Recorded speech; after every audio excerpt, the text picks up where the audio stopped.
Good evening everybody. আমি মিত্রজিৎ, একজন alcoholic. মিত্রজিৎদা। হ্যাঁ হ্যাঁ হ্যাঁ এভরিবডি। আমার ঈশ্বরের কৃপায়, পরিবারের ভালোবাসায় আর ফেলোশিপের সহযোগিতা সুস্থ আছি, দেহে এবং মনেও। উপস্থিত সমস্ত সহযাত্রী বন্ধুকে জানাই আমার শুভেচ্ছা ও অন্তরের ভালোবাসা। আজকে আমাদের আলোচনার বিষয়বস্তু ক্রনিক অ্যালকোহলিজম, অ্যাবস্টিনেন্স এবং সত্যিকারের সোব্রাইটি বা রিকভারি অন স্পিরিচুয়াল পাথ। একটি মানুষ সোশ্যাল ড্রিঙ্কার থেকে কিভাবে ধাপে ধাপে নেশাসক্ত হয়ে পড়ে, হুম, এসো সেটা দেখা যাক। তিনটি স্টেজে এটি ঘটে। প্রথম স্টেজটা হচ্ছে অতিরিক্ত মদ্যপান, তারপরে আসে মদের আসক্তি বা অ্যাডিকশন, আর 3 নম্বরে চরম মদ্যপান বা ক্রনিক অ্যালকোহলিজম। তো অতিরিক্ত মদ্যপানের ধাপটা কি আমাদের প্রত্যেকের অভিজ্ঞতাতেই আছে। কিভাবে আমরা শুরু করি? বন্ধুদের সঙ্গে আড্ডায় সময় বেশি মদ খাওয়া নিয়ে প্রথমে শুরু। সপ্তাহে বেশিরভাগ দিন মদ খাওয়া হয়ে যায়। লুকিয়ে লুকিয়ে মদ খাওয়া চলতে থাকে। অন্যদের তুলনায় বেশি পরিমাণ ও বেশি শক্তিশালী মদ খাওয়ার প্রবণতা দেখা দেয় বা অভ্যেস হয়ে যায়। আরো মদ খাওয়ার জন্য নানান রকম কৌশল রপ্ত করি আমরা, যাকে সহজ ভাষায় সিস্টেমিও বলা যায়। সারাক্ষণ মদের কথাই ভাবতে থাকি। টেনশন কমাতে মদ খাই। শরীর অনেকটা পরিমাণ মদ সহ্য করতে শুরু করে। ক্রমশ সহনশীলতা বেড়ে যায়। মদ খাওয়ার পর অপরাধ বোধ হয়। জীবনযাত্রায় ব্যর্থ হলে নিজেকে আর অন্যদের মিথ্যে ব্যাখ্যা দিয়ে থাকি। কাজ বা সামাজিক পরিস্থিতিতে ঠিকভাবে চলার জন্য মদ দরকার হয়। মনে হয় মদ ছাড়া চলছেই না। অপরাধবোধ উত্তরোত্তর বাড়তে থাকে। পরবর্তী যেটা, সেই ধাপটা হচ্ছে আসক্তির ধাপ। সেটায় কি হয়? মাঝে মাঝে কি হয়েছে মনে থাকে না, স্মৃতি হারায়, যাকে আমরা সহজ ভাষায় ব্ল্যাকআউট বলে থাকি। এবার স্মৃতি হারানোর ঘটনা ঘন ঘন হতে থাকে। মদ খাওয়ার উপর কোনো নিয়ন্ত্রণ থাকে না। এক প্রকার জোর করেই খাওয়া চলে। তারপরে আগ্রহ, উৎসাহ একদম কমে যায়। কাজের দক্ষতা, উৎপাদনশীলতা কমতে থাকে। কাজকর্মে অনুপস্থিতি বাড়ে। ঘন ঘন কামাই হয়। দিনে দুপুরে মাতাল অবস্থায় থাকি। আত্মীয় বা অফিস থেকে বকুনি খেতে হয়। আত্মবিশ্বাস কমে যায়। অনুতাপ হয়। নিজের ঘাটতি থাকতে বড়াই করে বা অপ্রয়োজনীয় দান খয়রাত করে থাকি। অযথা খরচ করে অর্থ অপচয় হয়। পরিবারকে ঠকাই, ঋণ করে ফেলি। সমাজ থেকে ধীরে ধীরে আলাদা হয়ে যায়। রাগের বহিঃপ্রকাশ বাড়ে। এই পর্যায়ে স্ত্রীর কাঁধে বেশি দায়িত্ব পড়ে। দিনে দিনে স্ত্রীর সঙ্গে সম্পর্ক খারাপ হয়। সন্দেহ প্রবণতায় ভুগি। সবকিছু ভুল ভাবে। নিজেকে নিয়ে কষ্ট হয়। দুঃখে ভুগি। নিজের এই ভুল বোঝাকে, নিজেকে ভুল ভাবে নিজেকে ঠকাই। যৌন চাহিদা কমে যায়। অহেতুক সন্দেহ, অসুস্থ ধরনের জেলাসি শুরু হয়ে যায়। সপ্তাহান্তে প্রচুর মদ খাওয়া হয়ে যায়। অবশেষে চাকরি হারায়। ক্রমশ সংসার ভেঙে যায়। সকালবেলায় হাত কাঁপে। সকালবেলা থেকেই খাওয়া শুরু করি। মদের বোতল লুকিয়ে রাখি বাড়ির নানা গোপন জায়গায়, আনাচে কানাচে। মদ ছাড়ার চেষ্টা শুরু করি বারে বার। এরপরে আত্মহত্যার চিন্তা ও চেষ্টাও মাঝে মাঝে দেখা দেয়। নিয়মিত খাবার বন্ধ হয়ে যায়। খালি পেটে অভুক্ত থাকতে হয়। শেষকালে মানে শেষ ধাপে যেটা হয় সেটাই ক্রনিক অ্যালকোহলিজম। শরীর মন দুটোতেই সমস্যা শুরু হয়ে যায়। খিদে একেবারে কমে যায়। ঠিকমতো খাওয়া হয় না। সারাক্ষণ মদ খাওয়া চলতে থাকে। সহ্য করার ক্ষমতা বা টলারেন্স একবারে তলানিতে পৌঁছয়। মন পরিষ্কার থাকে না। গুলিয়ে ফেলি সমস্ত চিন্তাভাবনা, যাকে বলে কনফিউজ স্টেট। এই স্টেজে সস্তা ও বিষাক্ত ধরনের মদ খাওয়া শুরু হয়ে যায়। নিম্ন শ্রেণীর লোকজনের সঙ্গে সম্পর্ক তৈরি হয় মদের জন্যেই। ভয়ানক ধরনের শরীর কাঁপা বা বিভ্রান্তি দেখা দেয়, যেটাকে রোগ হিসেবে বলে ডেলিরিয়াম ট্রেমেন্স। শেষে চিকিৎসা নিতে রাজি হই, এতে অ্যালকোহলিক অ্যানোনিমাসে যাই। শরীর এ সময় খুবই খারাপ হয়ে যায়, বড় অসুখ ধরে, মৃত্যু ভয় হতে থাকে। এরই কোনো না কোনো এক স্টেজে সে মানে সেই অ্যালকোহলিক অ্যানোনিমাসের খবর পায়।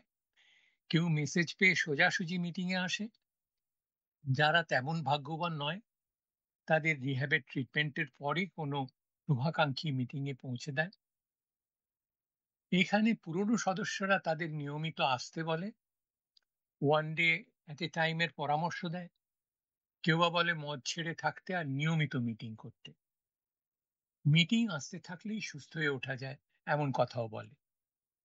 সে তখন মদ ছেড়ে থাকার চেষ্টা করে। কথা শুনে ৯০টা মিটিং করে। আস্তে আস্তে দিন গড়ায়। আর মদ থেকে দূরে থাকার কারণে ভেতরে ভেতরে নানান অস্বস্তি অনুভব করে। ভালো থাকা হয়ে ওঠে না। আনন্দ হারিয়ে যায় জীবন থেকে। এই সময়ে নানান রকম অব্যবস্থা দেখা দেয়, ইমোশনাল, ফিজিক্যাল ইত্যাদি। ইমোশনাল অবস্থাটা কি, অব্যবস্থাটা কি? সে প্রায় সময় নিজেকে একা, অসহায় বা খুব হতাশ লাগার মতো অবস্থায় দেখে। খুব সহজেই রেগে যায় বা হঠাৎ মেজাজ হারিয়ে ফেলে। প্রায়ই মনে করে আমি ভুল করেছি বা আমার জন্য অন্যের ক্ষতি হয়েছে। কাউকে নিয়ে সারা দীর্ঘদিন রাগ ও ক্ষোভ জমিয়ে রাখে। সত্যিটা না জেনে বা পুরো ব্যাপার না বুঝেই রেগে যায়। নিজের ছোট ছোট ভুলেও নিজেকে খুব দোষ দেয় বা খুব সমালোচনা করে মনে মনে। মনে করে সে যথেষ্ট ভালো নয় বা সে কিছুই পারে না। নিজেকে সব সময় সবার চেয়ে কমজোরি বা মূল্যহীন মনে করে। অন্যদের সামনে এমন ভাব দেখায় যে সে ঠিক আছে, যদিও ভেতরে ভেতরে ভেঙে পড়েছে। প্রায় সময় অজানা ভয় বা টেনশনে থাকে। ছোট্ট ছোট্ট কারণে খুব কষ্ট পায় বা কান্না পেয়ে যায়। সমস্যাগুলো মুখোমুখি না হয়ে এড়িয়ে যায়। ভাবে আরে সব ঠিক হয়ে যাবে। মনে করে নিজের ভেতরটা যেন খালি, একা বা একেবারে ভেঙে পড়া। শারীরিক অব্যবস্থা কিরকম? মাঝে মাঝে এমন অবস্থায় পড়ে যখন কি করছে সেটাই বোঝে না, মনে থাকে না। প্রায় সময় শরীরে শক্তি থাকে না বা অসুস্থ লাগে। ঘুম খুব কম হয়, তা না হলে খুব বেশি হয়। শরীরে কিছু সমস্যা হলেও তা পাত্তা দেয় না। খাওয়ার নিয়মে গন্ডগোল হয়, বেশি খেয়ে ফেলে, নয়তো সময় মতো খাইই না। আর্থিক অব্যবস্থাও দেখা দেয়। রোজগার নেই, প্রায় ধার করেই চলে এবং সেই ধার শোধ করতে পারে না। সব সময় টাকা নিয়ে দুশ্চিন্তায় থাকে, এমনকি টাকা থাকলেও এমন জিনিসে টাকা খরচ করে যেগুলো আসলে দরকার নেই। নিজের খরচ চালাতে পারে না এবং বারবার অন্যের উপর নির্ভর করে। টাকার সমস্যার কথা লুকোয় বা মিথ্যে কথা বলে।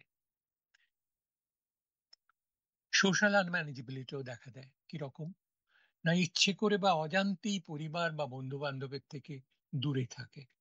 মানুষকে সহজে বিশ্বাস করতে পারে না। সবার উদ্দেশ্য নিয়ে সন্দেহ করে।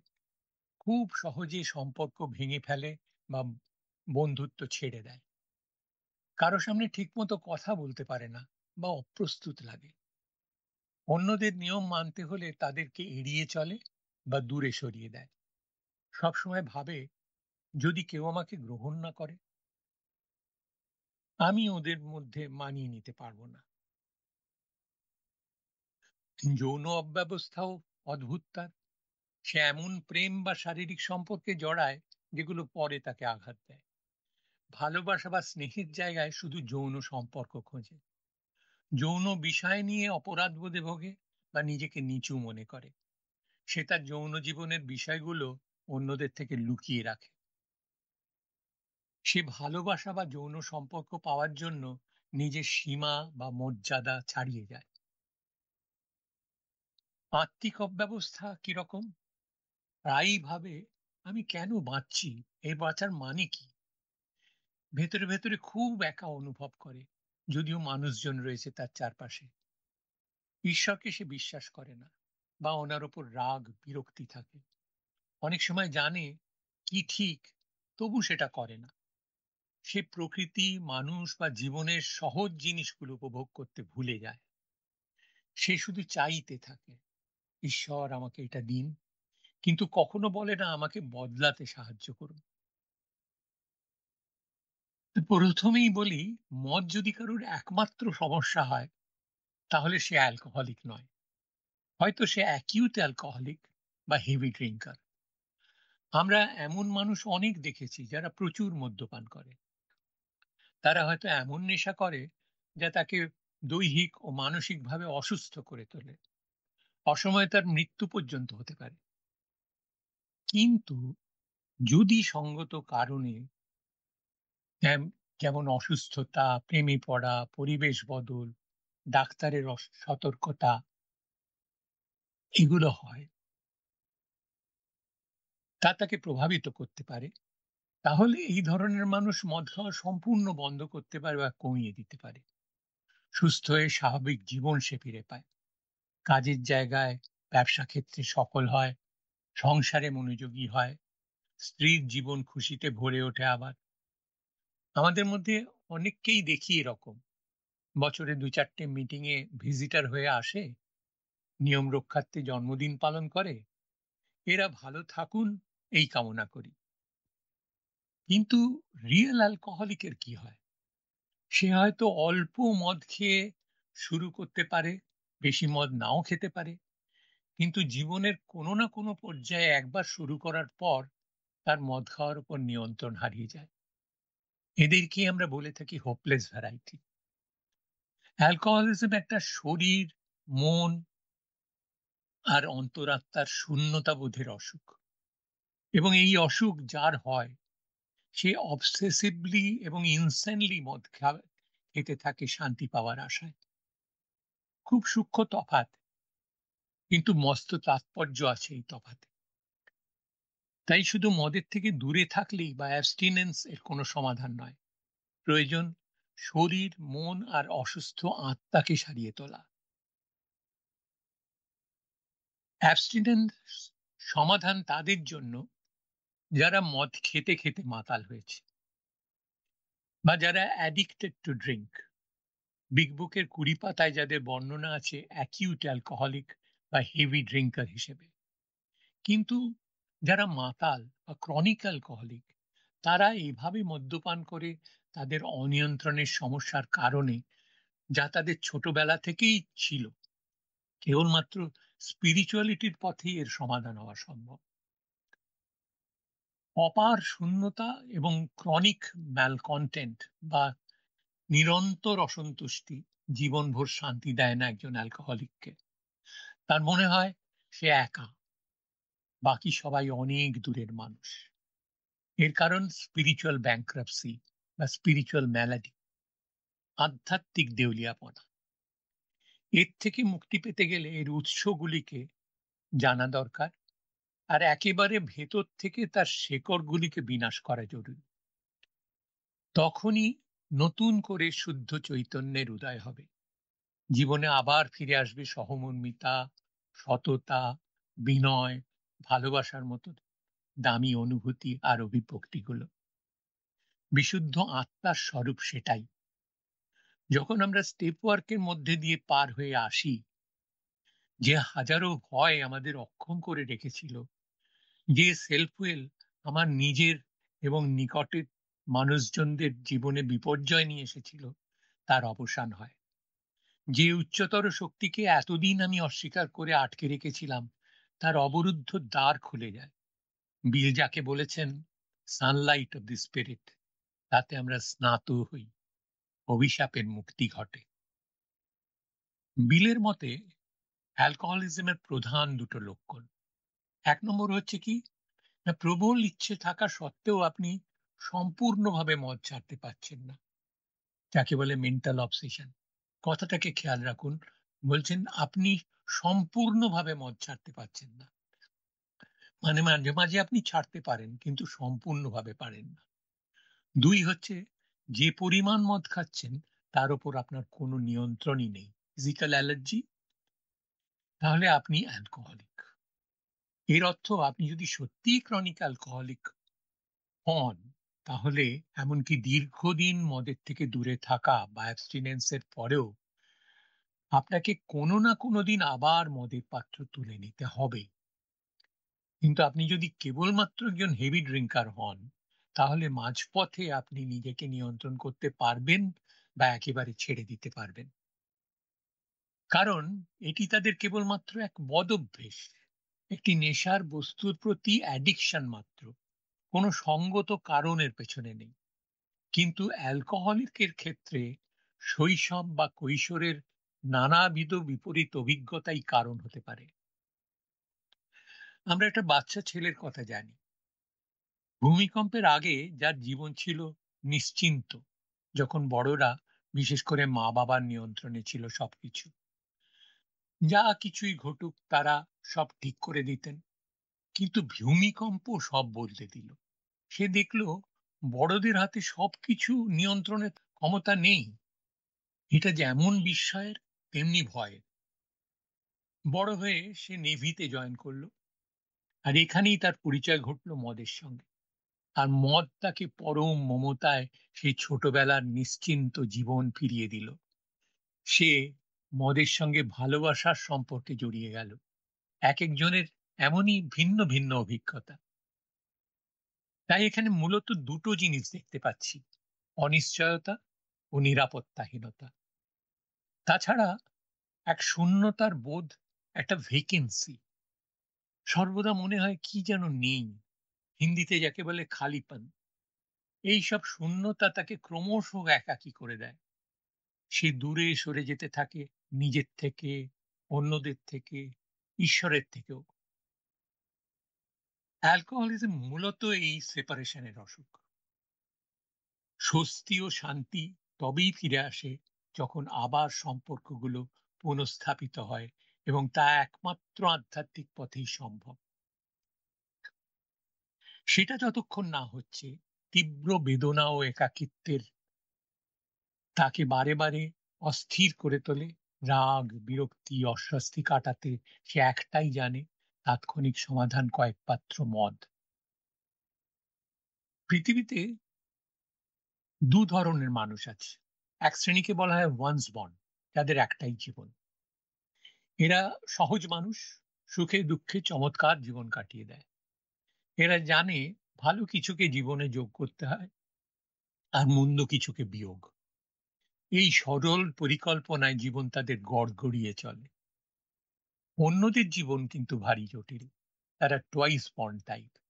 তাদের প্রয়োজন জীবনের মাঝপথে এসে আরেকটি পুনর্জন্ম, পুরনোকে ফেলে, যা একেবারে নতুন চিন্তায়, মনোভাবে, আবেগে ভেতর থেকে তাকে বদলে দেবে। অ্যালকোহলিকরা এই শ্রেণীর। দুটো জীবন তাদের, একটা ন্যাচারাল আর একটা স্পিরিচুয়াল, যা তাদের এই শূন্যতাকে ভরিয়ে দেবে। এদের থাকে হেটেরোজেনাস পার্সোনালিটি। যেমন একজনের কথা বলি, ভাই মারা গেছে, এক সত্তা যখন কাঁদছে, আরেকটি দিয়ে বাবার কান্না ও বিলাপকে তার মনে হচ্ছে বড় নাটকীয়। কি আশ্চর্য, তাই না? এই অসঙ্গতি দুর্বলতার একটা রূপ। কিন্তু এর বাড়াবাড়ি যাদের থাকে, তাদের জীবন একেবারেই উথাল পাথাল। একটা প্রবণতা একদিকে টানে, আবার অন্যটি যখন দখল নেয় সেটা টানে অন্যদিকে। যা বেমানান সেদিকেই তার ঝোঁক।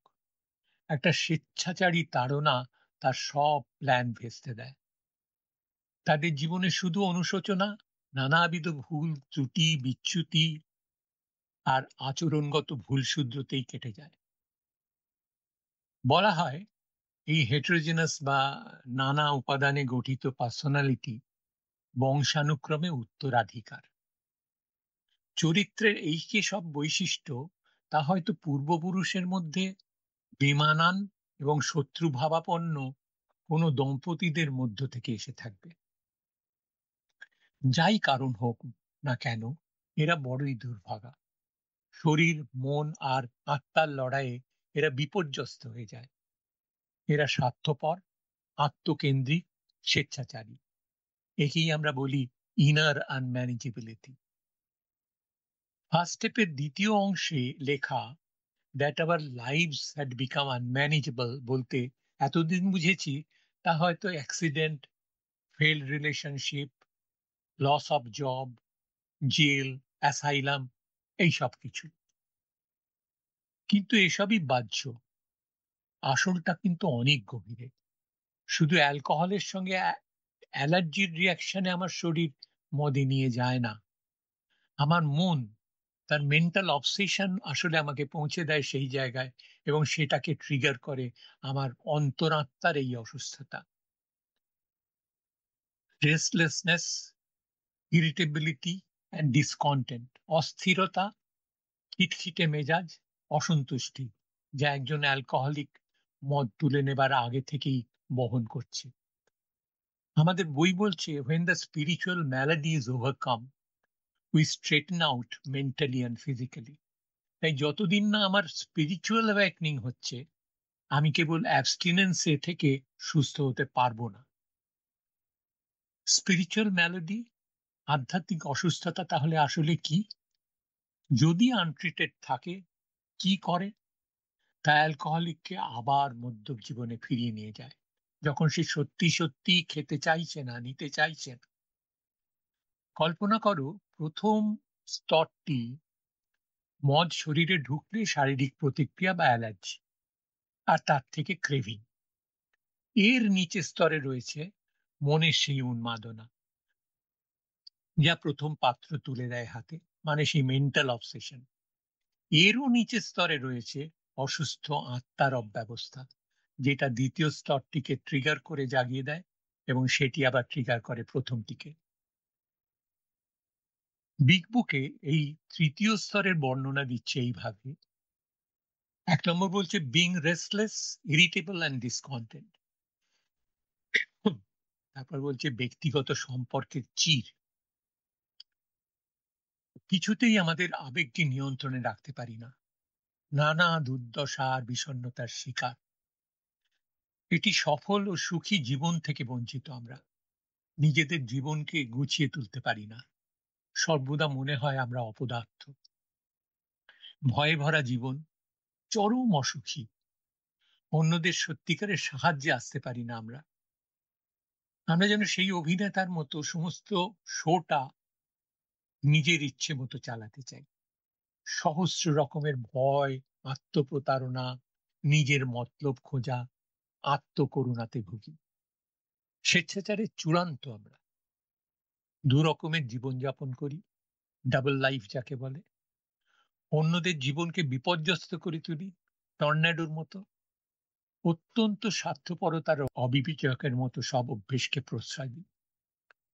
যতদিন না এসব চুরমার করে বিনাশ হচ্ছে, ততদিন একজন অ্যালকোহলিক মদ না খেলেও, নিয়মিত মিটিং করলেও ড্রাই ড্রাঙ্ক থেকে যাবে এবং একদিন না একদিন মদের পাত্র আবার তুলে নেবে। এই ইনার আনম্যানেজেবিলিটি ইনস্যানিটি নিয়ে আসবে এবং sense of comfort and is খুঁজতে ড্রিঙ্ক করবে। অথবা আমার ইগোই আমাকে ঠকাবে, আমি চমৎকার আছি বলে, যেমন ফ্রেডের গল্পে আমরা পড়েছি। আবার বলি, অ্যাবস্টিনেন্স নয়, একমাত্র আধ্যাত্মিকতা, স্পিরিচুয়ালিটির পথে এই সমস্যার সমাধান সম্ভব। এই আধ্যাত্মিকতা কি?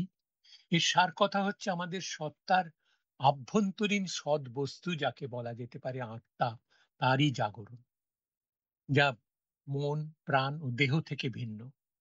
যদি কোনো মানুষ তার অহংকার ছেড়ে দেয় এবং স্রষ্টার দেওয়ার অন্তর্নিহিত গুণগুলো যেমন সততা, ভালোবাসা এগুলো প্রকাশ করতে শুরু করে, তবে আমরা ধরে নিতে পারি সে আধ্যাত্মিকতার পথে প্রথম পদক্ষেপ নিচ্ছে। আধ্যাত্মিকতা শুদ্ধ মনে মানব আত্মার স্রষ্টার সঙ্গে একত্রিত হওয়া, তার সাথে কিছুটা অনুরূপ হওয়ার এবং অন্যের উপকার করা শুরু করার আকাঙ্ক্ষাকে গ্রহণ করে। উদার হৃদয় উন্নত মনা এইসব মানুষের অন্তঃকরণ জগতের দুঃখ কষ্ট তীব্রভাবে অনুভব করে, যা সে আগে করেনি। আদর্শ এই মানুষেরা হন হৃদয়বান, কর্মঠ, চিন্তাশীল ও শক্তিশালী। এরা জাগতিক সুখের ঊর্ধ্বে জীবনের সঠিক অর্থ ও উদ্দেশ্য খুঁজে নেন। এটি অন্তরে স্থিরতা আনে, আবেগকে নিয়ন্ত্রিত করে ও শান্তির বাতাবরণ এনে দেয়। গভীর প্রশান্তিতে মন ভরে ওঠে, অন্তরে আনন্দ ও উৎফুল্লতা আনে, উত্তেজনা ও উদ্বেগের হ্রাস হয়, সম্পর্কগুলো সুদৃঢ় হয়ে ওঠে। যখন এই ব্যক্তিরা আরো নিঃস্বার্থ জীবনের দিকে যাত্রা শুরু করে, তারা বুঝতে পারে যে সত্যিকারের পরিপূর্ণতা ও সুখ আসে অন্যদের মঙ্গলের অবদান রাখার মাধ্যমে। এই বৃহত্তর দৃষ্টিভঙ্গি স্বার্থপর সাধনার অস্থায়ী এবং ক্ষণস্থায়ী আনন্দ থেকে চিরস্থায়ী আনন্দ ও প্রশান্ত জীবনের দিকে সরে যেতে উৎসাহিত করে। একটি অসুস্থ আত্মা নবজন্ম লাভ করে। বিগ বুকের নির্দেশগুলি প্রয়োগ করলে আমরা এখানে উন্নীত হই। নিজেকে প্রশ্ন করা তখন জরুরি হয়ে পড়ে, আমার ইনার লাইফ এখন কেমন আছে? আমি কি দীর্ঘদিন হয়ে গেছে একজন অ্যালকোহলিককে স্টেপ করাইনি? আমার স্টেপগুলো করা কি অনেক দিন হয়ে গেছে? আমি কি সব স্টেপগুলো শেষ করেছিলাম? আমি কি একাধিকবার 4 স্টেপ করেছি? আমার কি সমস্ত 9 স্টেপ করা সম্ভব হয়েছে? আমার জীবনে কি এমন কিছু ভুল রয়ে গেছে যা আমি শেষ করতে বা ঠিক করে নিতে চাইনি? কোনো অভ্যেস বা ইচ্ছে কি আমি ছাড়তে চাইছি না? কোনো মানুষ এমন আছে কি যাকে আমি কিছুতেই ক্ষমা করতে চাই না? জীবনে কোনো নিষিদ্ধ সম্পর্ক আছে কি যা আমি ছাড়তে চাই না? কোনো ক্ষতিপূরণ আছে কি যা আমি করতে নারাজ? আমার ঈশ্বরের এমন কোনো নির্দেশ আছে কি যা আমি মানতে চাই না? স্টেপ 10, 11 এর আত্মবীক্ষণ, মেডিটেশন, প্রেয়ার আমি নিয়মিত করছি কি? আমাদের সমস্যার সমাধান আছে। আমরা চাইনি আমাদের ভেতরে কি আছে খুঁজে দেখতে, আত্মগর্বকে খর্ব করতে, দোষ ত্রুটি স্বীকার করতে, যা এই কষ্টের পরিসমাপ্তি ঘটাবে।